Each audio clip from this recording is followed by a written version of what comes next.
Pugilism Company, read BBS, BBS, Blackbird Sugar.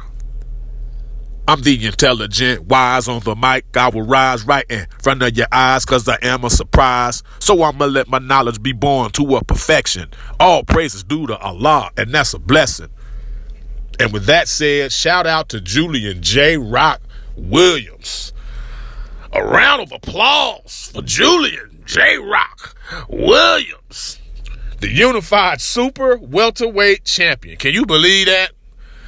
I just learned J-Rock is of the Muslim faith. The way he styles his beard, it had me wondering for a while, and he confirmed it in his post-fight interview. Man, a dominant performance of Jarrett Hurd.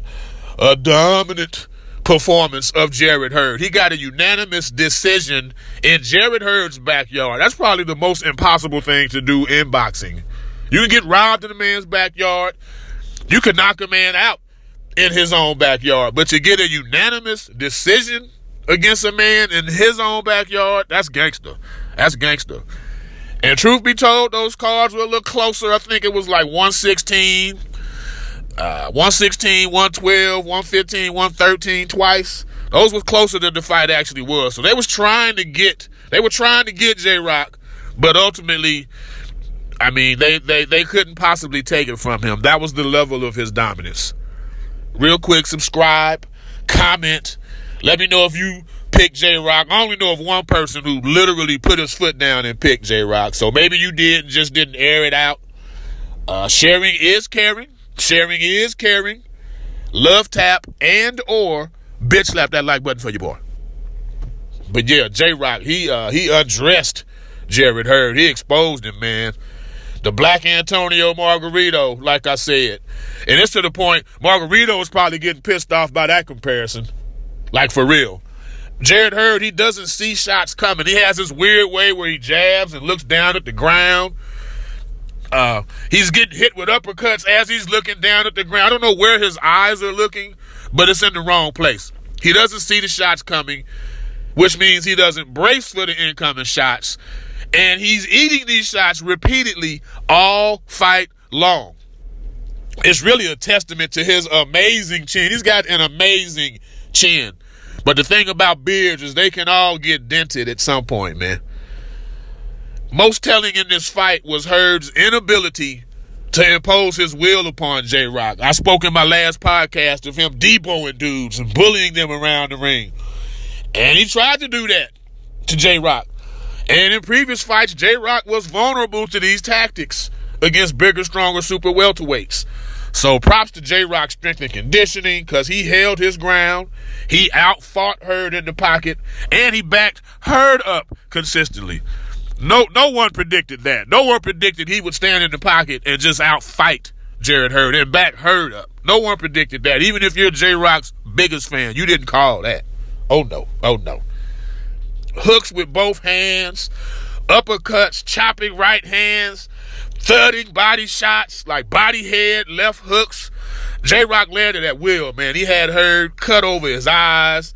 He busted Hurd's bottom lip. Both his cheekbones were swollen.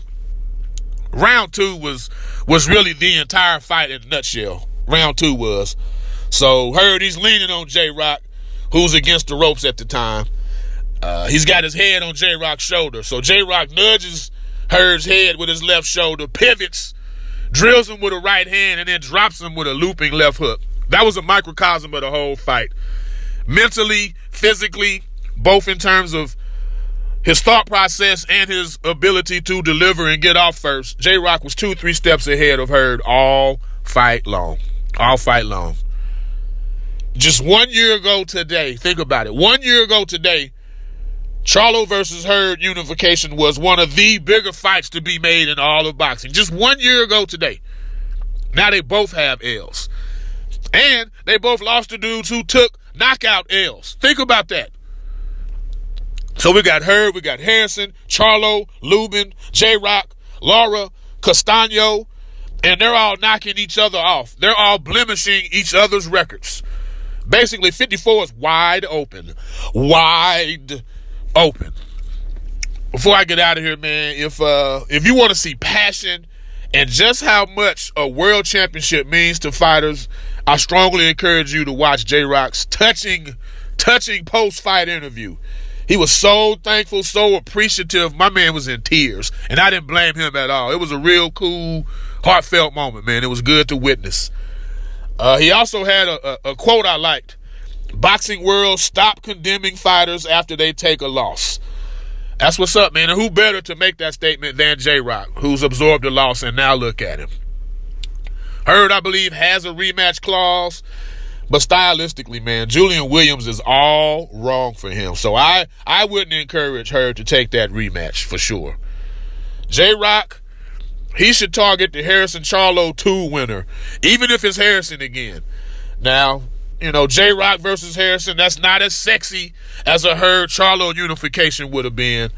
But the way these dudes is playing hot potato with these belts, y'all better unify sooner rather than later, man. From the home of the three-piece combos, Pugilism Company, read BBS, Blackbird Sugar, Bachelor's in Boxing Studies.